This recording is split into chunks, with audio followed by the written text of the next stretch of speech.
What is up, everybody? Welcome to Party on Broad. We are talking NFL draft today, counting down our top 10 prospects for the Washington Huskies as we get ready for the college football playoff on Monday. Joining me, as always, he is Ryan Reese at Philly Sports PSA on X. What's up, man? Not much, man. Ready for the semifinals to start in a few days. Can't wait. But we're going to be talking about some Huskies today. Absolutely. And they are top heavy. They are loaded from top to bottom. I know Texas is currently favored to win on Monday. I beg to differ, and I'm going to tell you why today. So let's jump right into this thing. Leading off, number one, best prospect on the Washington Huskies. No surprise here. It is Rome Odunze, who is arguably the best player in all four teams in this college football playoff, still standing in terms of NFL draft prospect. Rome Odunze, man, what else can you say? I mean, I've been doing college football winners every single week this college football season.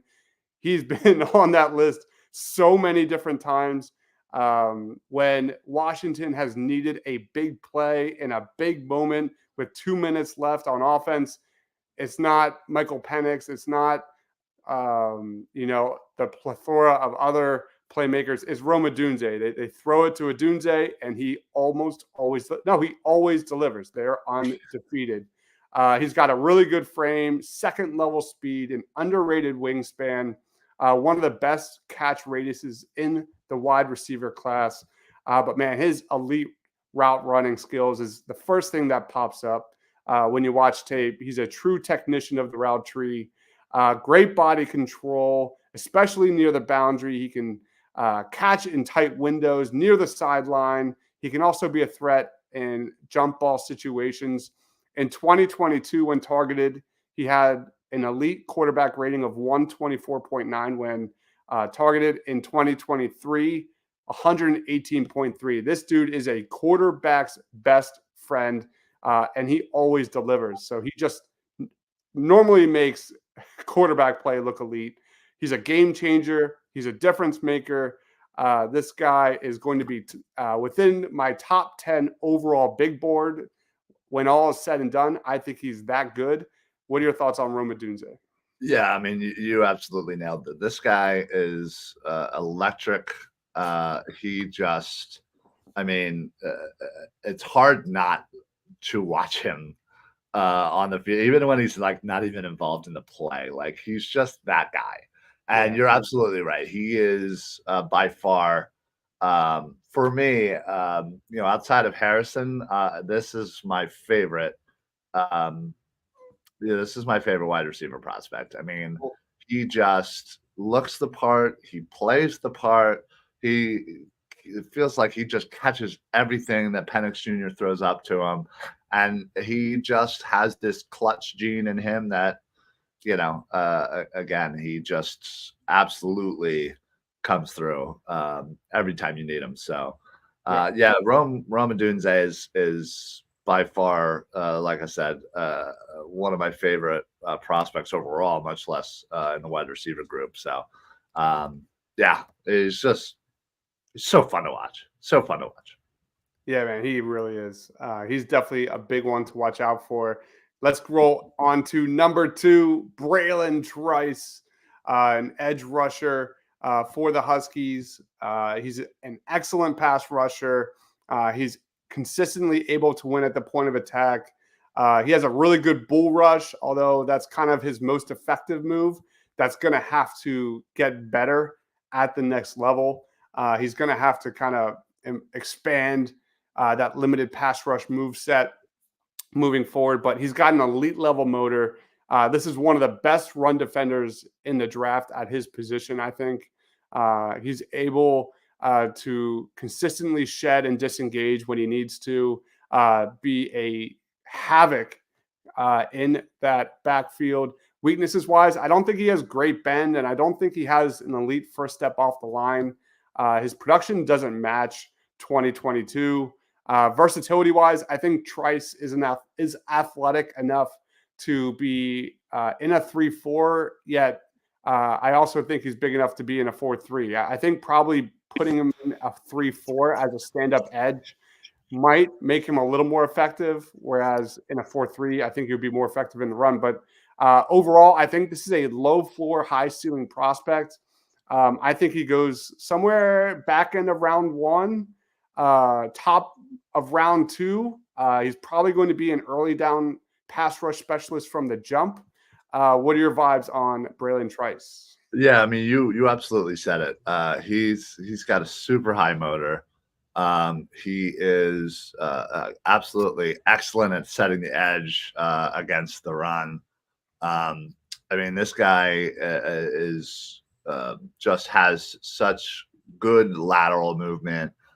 He's great at pursuit.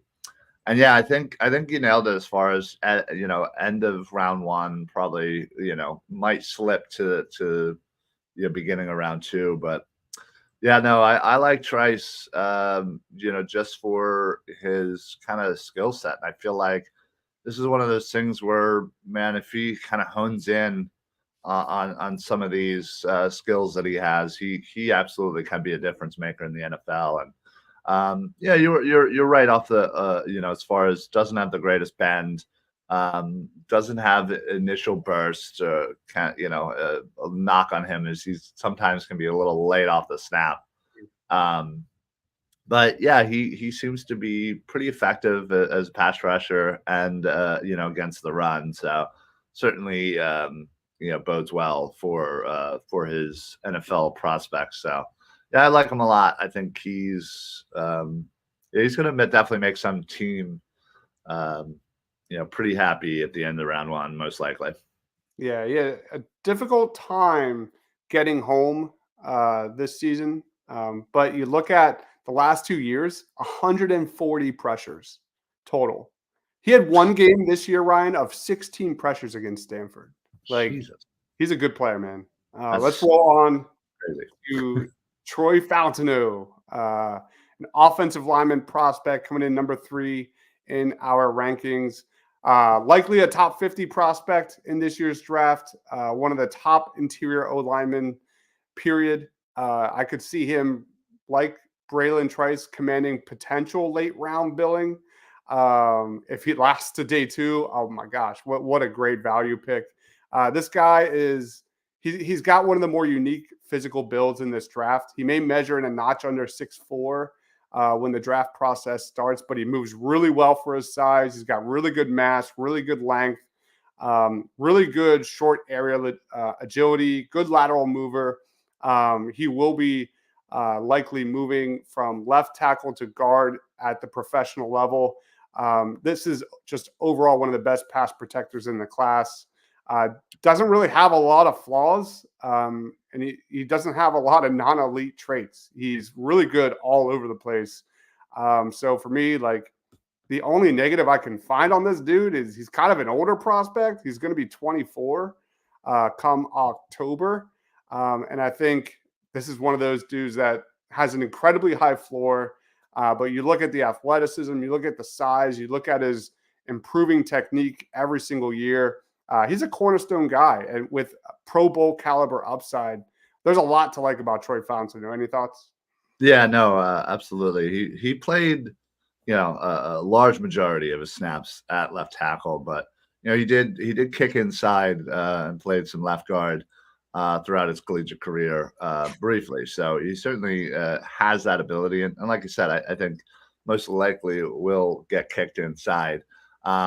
Yeah, he does a really good job of getting to that second level and hitting those second blocks.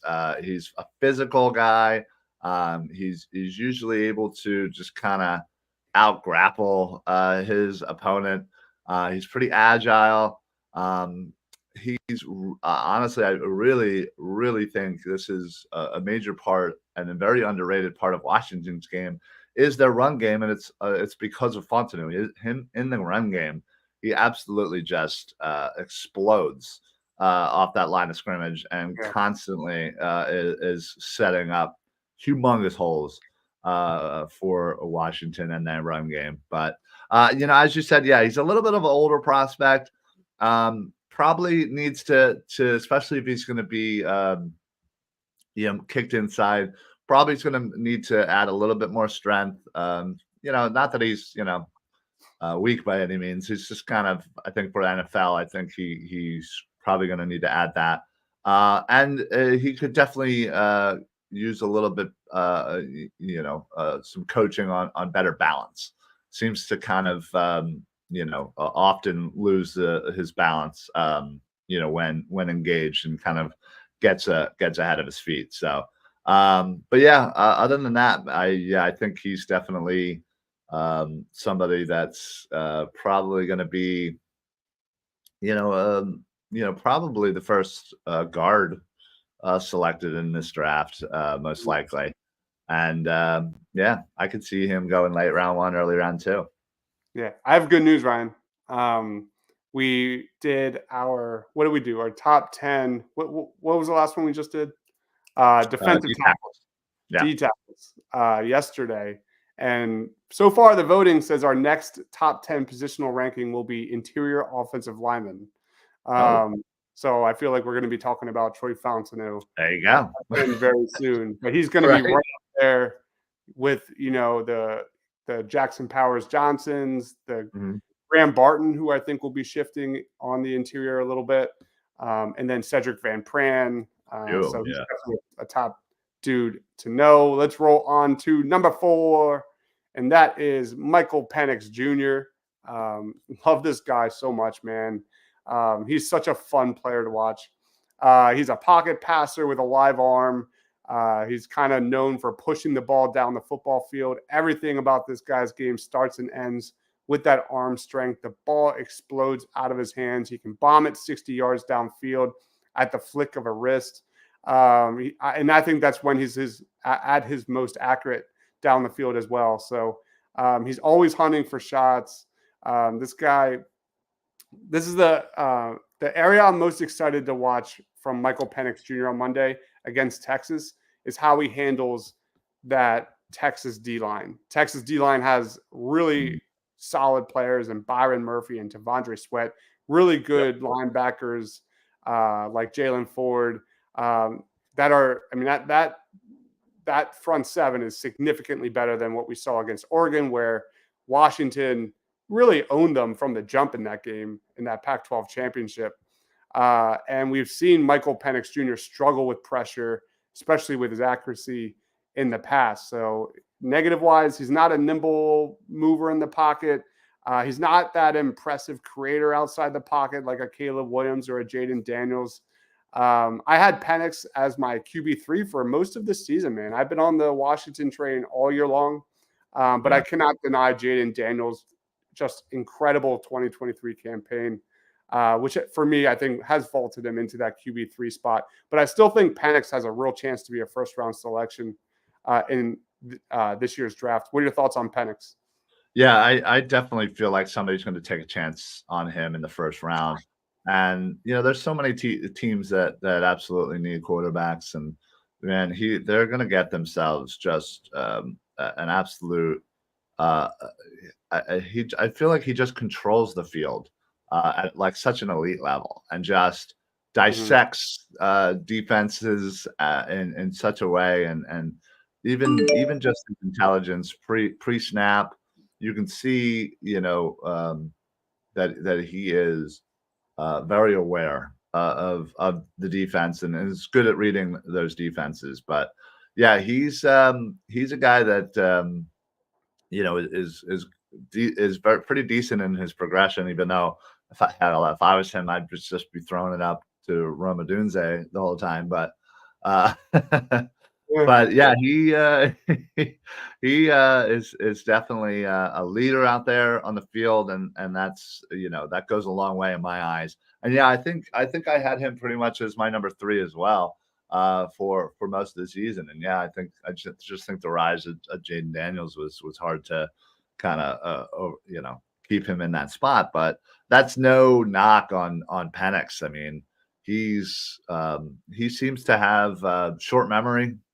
He may have have a bad throw, and then he's ripping it in the next series. So exactly what you want in a leader out there on the field. And yeah, I think he definitely could hone some of up some of his skills, refine them a little bit as far as maybe his consistency, his accuracy, precision in the pocket.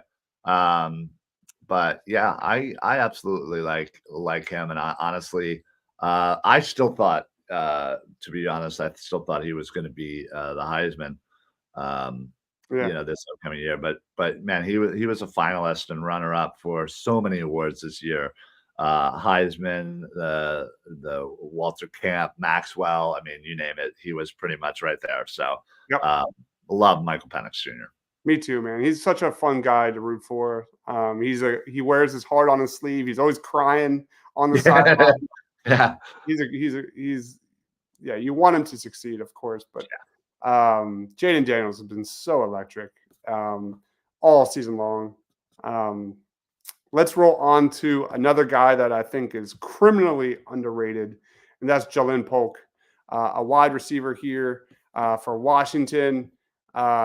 First up, he's got special teams experience, kick return, punt coverage. That's going to get him on the field from the jump in the NFL. But this is a guy that's got experience playing out wide in the slot, great arm length, has that ideal mix of height and weight you're looking for, good speed to threaten corners. He has really good feel for pockets in zone. He can make defenders miss in open space. He can rip off a 60-yard bomb with great body control down the sideline, like anybody's business. Plus catch radius with natural hands. High points the ball extremely well. There's a lot to like about Jalen Polk. He's just been in Rome Odunze's shadow for a very long time.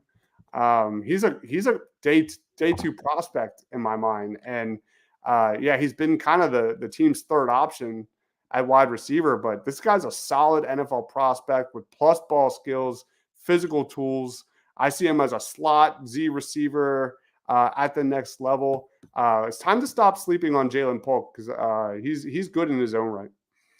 yeah. No, absolutely. He is an absolute force when it comes to catch and run situations. He I keep it's funny. It's you when you read up on certain prospects, certain aspects and certain adjectives that people like to use. Uh, they often call him a violent runner when he has the ball in his hands, and that's really accurate. It's like when he catches something short, and he is a threat Mm-hmm. to take it home the every time. Like Mm-hmm. it's pretty scary. He's great at those situations. He's great at the deep balls. He's great at tracking.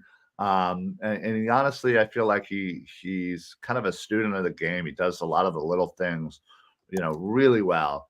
And you're right. He's been in Rome Odunze's shadow for the longest time. And yeah, I think had he been on any other team, we'd be talking about him easily, as with some of these top guys here. But he has a good combination of speed, size, acceleration, high pointing the ball.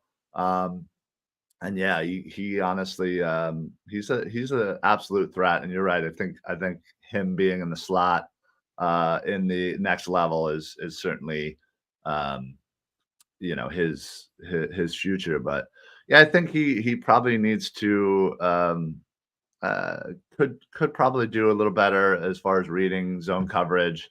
Mm-hmm. Um, he doesn't always get the best separation, despite his speed and his size. Um, I feel like he could also get better on some of those contested catches as well.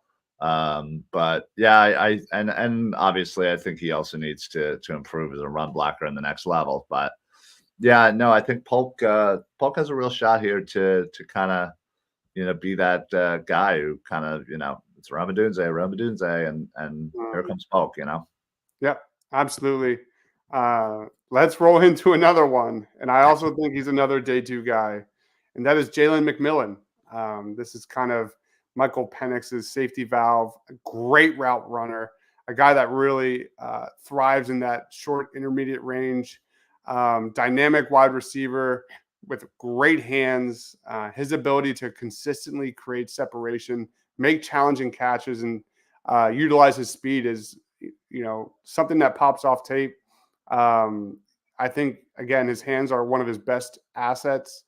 He's very good at catching the ball in traffic and adjusting to off-target throws. Um, he's a guy that can also stretch the field vertically if you need him to. But I do think McMillan is best suited as a slot specialist at the next level. I'd like to see him kind of continue to build up his frame and add weight with NFL coaching. He's not the fastest guy in the world, but he damn sure is shifty. Yeah. And I think for a slot receiver, I think that's usually typically the more valuable asset to have anyway. But overall, what he lacks in that physical upside, he's only 21 and he's got advanced refinement for what you're looking for in a slot guy. Any thoughts on Jalen McMillan? Yeah, listen, I mean, McMillan here is the the second or the third option for Penix Jr., but that in no way diminishes his skill set. I mean, he is a precise route runner. He is absolutely just great at creating separation. As you said, that twitch and has that kind of almost like he just kind of thoroughly enjoys kind of fooling the defensive backs to try and create that separation. Mm. He definitely has a good catch and run threat ability. As you said, he's not necessarily the fastest, but he's one of those hard workers.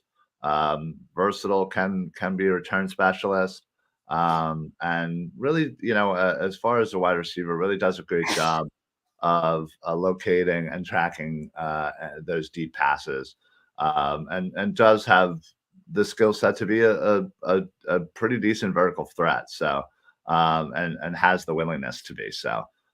Decent hands, certainly able to kind of make those catches in traffic. So, yeah, I think you probably is going to need to add a lot more weight to be a little bit more consistent in the NFL.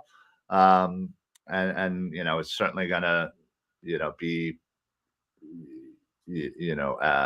asked to try and go through some bigger defensive backs in the NFL. So that'll certainly help him well. But yeah, I like McMillan. I think he certainly is a guy that will probably be a slot guy as well. But yeah, yeah, McMillan, another threat for Penix Jr. for sure. Loaded, man. They are so loaded. I don't know if people realize how loaded this Wow. Washington Huskies team is. Let's roll on to number 7 here.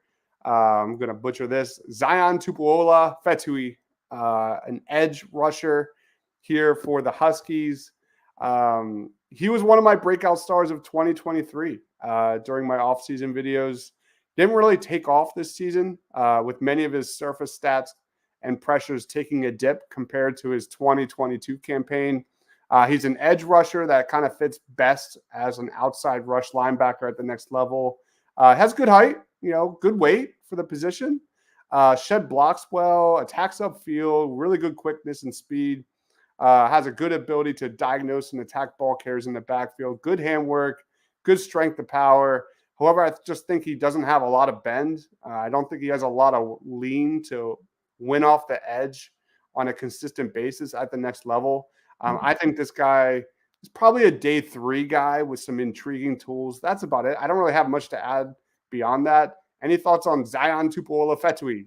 Yeah, listen, you said it, perfectly that he's not the most athletic guy, and his ceiling isn't certainly as high as some of the edge rushers we've talked about previously in some of our other shows. But what he kind of maybe lacks in that, he really just has kind of an intelligence and a feel, working on the opposite,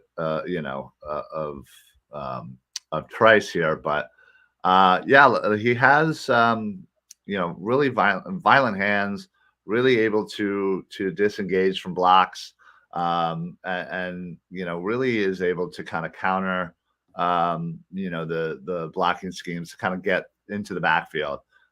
Great motor.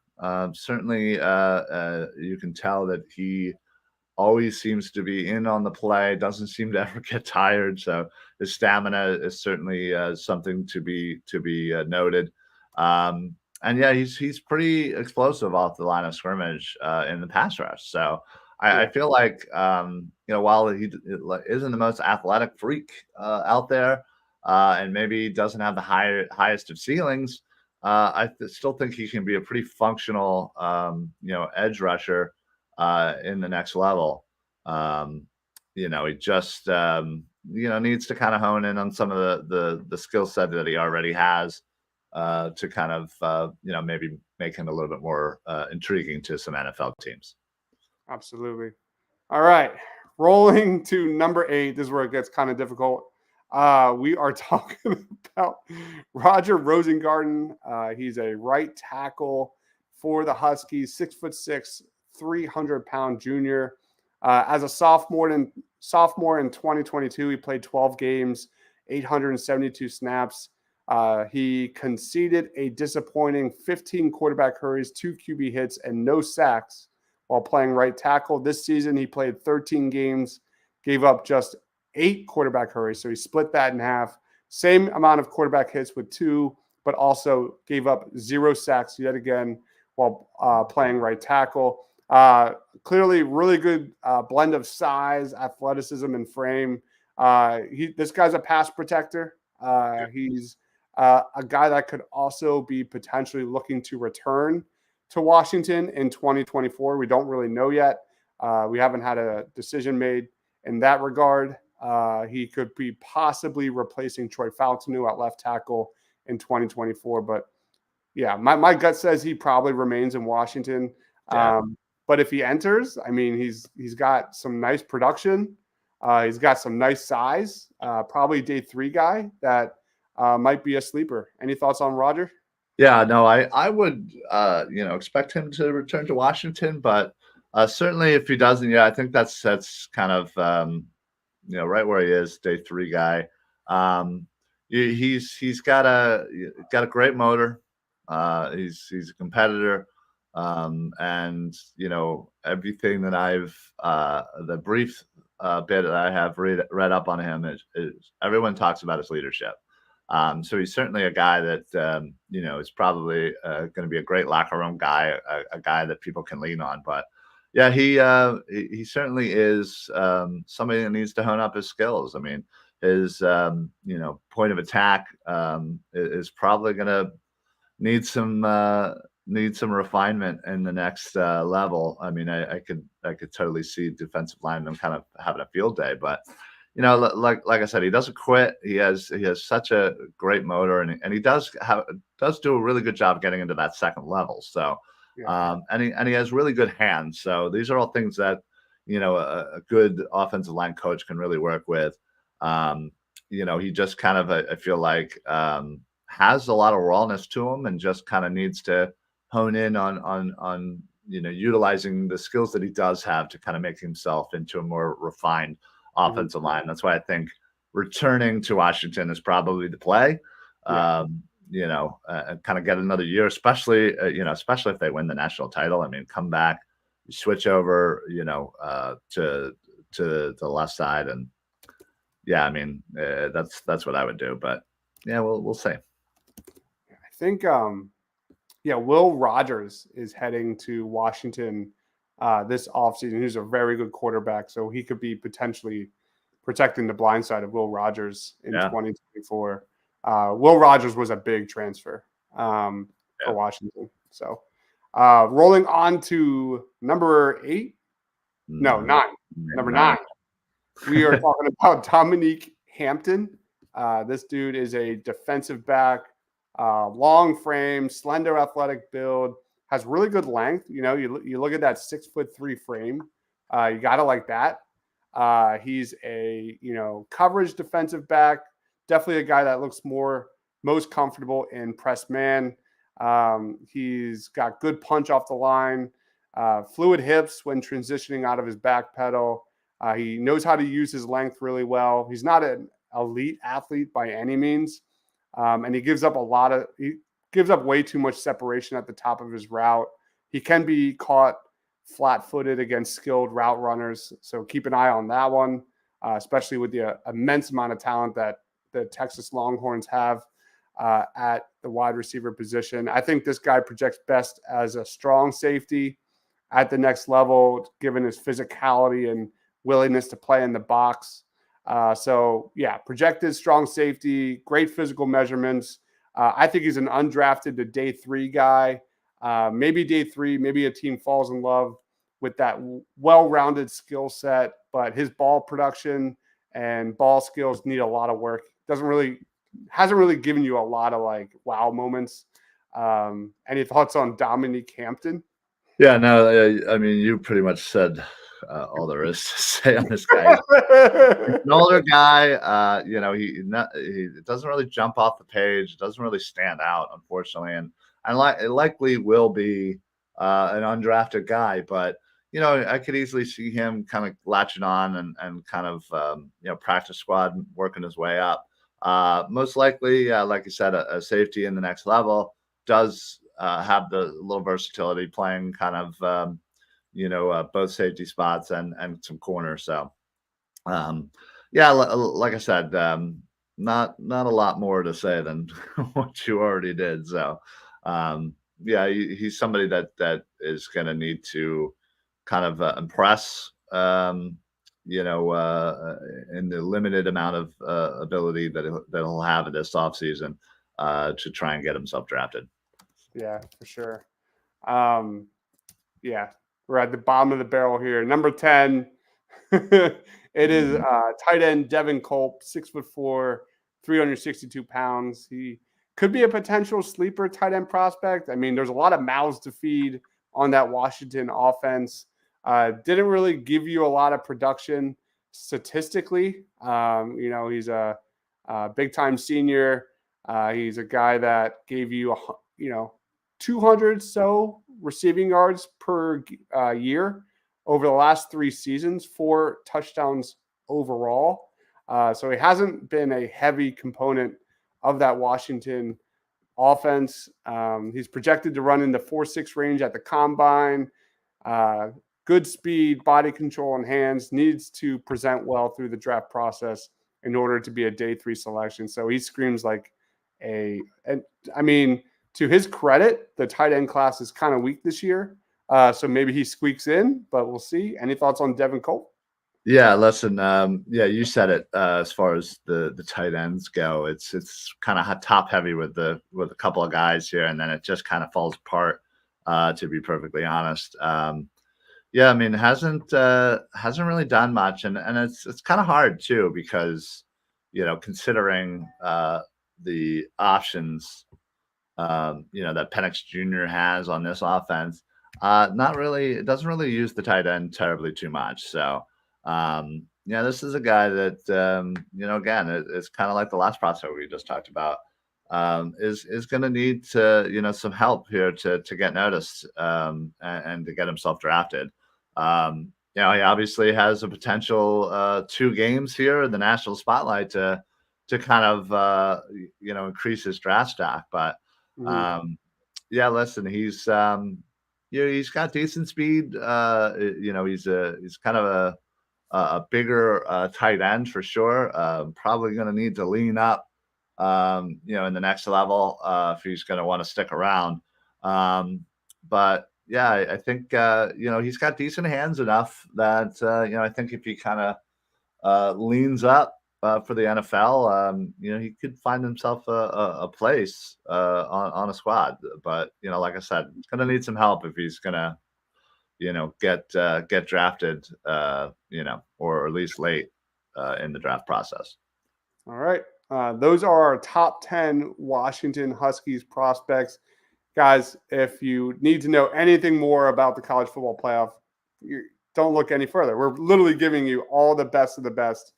We've given you Michigan. We've given you Alabama, and now Washington. We will be doing Texas on Monday. You're going to know everything about the best of the best when it comes to the college football semifinals. Ryan, final thoughts on the Huskies and plugs.